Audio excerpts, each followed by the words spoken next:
Greetings and salutations. Thank you for lending an ear to The Voice of the Times this Saturday, February 20, 2021. For today's editorial, The Inflation Challenge. Although we are, for what we believe are very good objective reasons, generally firm in our confidence in the skill and wisdom of our country's monetary authorities and economic policymakers, we share the growing sense of alarm of the Filipino people about the specter of inflation, which has increased significantly over the past couple of months. If inflation was just a Philippine problem, we might not be too concerned, but there is growing evidence that factors larger than our leaders can control are at work, which may pose a threat to the country's economic recovery if aggressive action is not taken. Inflation in January accelerated to 4.2%, a significant increase from the 3.5% inflation rate in December and the highest since January 2019, when it reached 4.4%.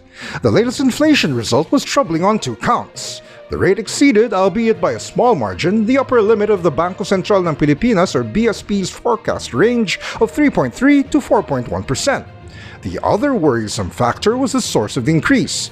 The January inflation rate was driven by a sharp rise in food prices, 6.2% overall in January, compared with just 4.8% in December when prices are typically higher due to the holiday season, and shocking 17.1% and 21.2% increases in the prices of meat and vegetables respectively, according to data from the Philippine Statistics Authority or PSA.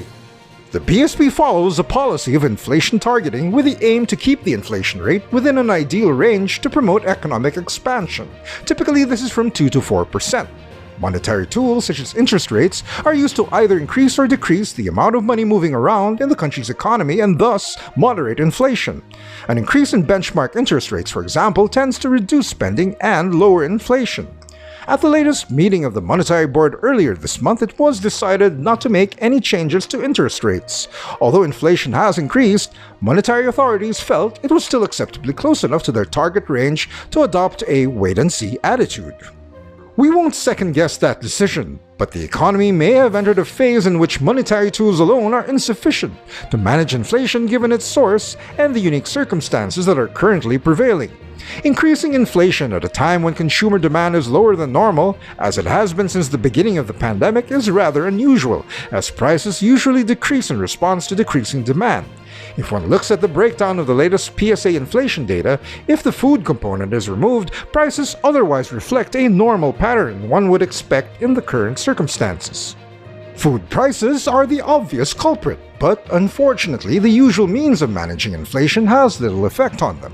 While at least some of the causes of high food prices have been identified, a subject we have already discussed at length in recent weeks, it turns out that the problem is more widespread than we realized. In a recent analysis, think tank Oxford Economics detailed how sharply higher food prices are bedeviling most of the world's emerging markets, including neighboring countries such as Indonesia, Thailand, Vietnam, and Malaysia, that we usually turn to for lower-priced imports to augment our own food supplies. Another aggravating factor that has emerged in recent days is an increase in oil prices, which climbed to above $60 a barrel earlier this week. Combining that with persistent upward pressures on food prices makes for a very difficult scenario, one which monetary authorities may not be able to control even if they are doing exactly the right things with the tools at their disposal. Of course, the responsible officials in the government's economic team and in other concerned agencies such as the Department of Agriculture and Department of Trade and Industry are no doubt well aware of these conditions and are preparing appropriate measures. Early action to implement those will go a long way toward allaying public concerns about rising prices, and we look forward to hearing the plan of action. And that's the editorial for Saturday, February 20, 2021. For more news and information, get a copy of the Manila Times on print, subscribe to our digital edition, or log on to www.manilatimes.net. Follow us on Twitter, Facebook, and Instagram, and listen to The Voice of the Times.